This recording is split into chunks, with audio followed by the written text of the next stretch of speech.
Outra semana já sabe, 6 de julho, dat toma lugar é certamen de Rei e Reina de Zomercarnaval na Rotterdam. É evento, que toma lugar na De Doelen, que queda no centro da cidade de Rotterdam, é parte essencial da celebração famosa de Zomercarnaval na Holanda. Conta bem com a preparação para nós, a Royal King and Queen de Carnaval. Estava indo tremendo. Falta apenas 2 semanas para nós ter a final de Zomercarnaval Royalty Election 2024. Ando conta bem com a preparação. Bom, estava indo hobby bom. É muito candidato a começar a preparar a mesa for de 3 lunas passar.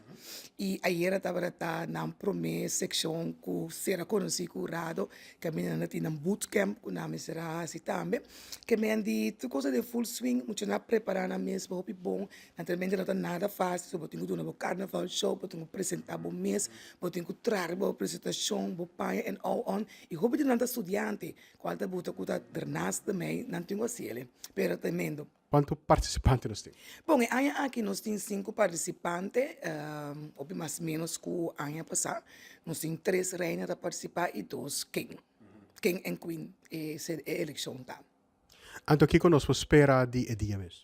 Bom, o qual que eu espero é dia de o carnavalista de coração que está participando do tour carnavalista vou pedir nada de grupo também que nós também um show tremendo e também apresentar o qual que grupo está para pé.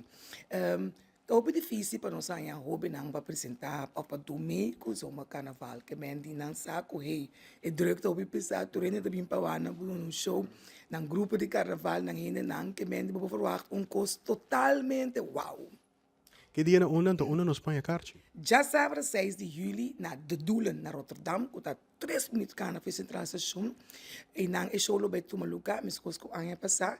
E agora que tem carte na venda via dedoelen.nl, www.dedoelen.nl, que vem no com biblioteca e presenciar. E show bonita aqui. Show está começando a estar 8, porta está foi 6 horas. Mas aqui é mais grande que tem um after party.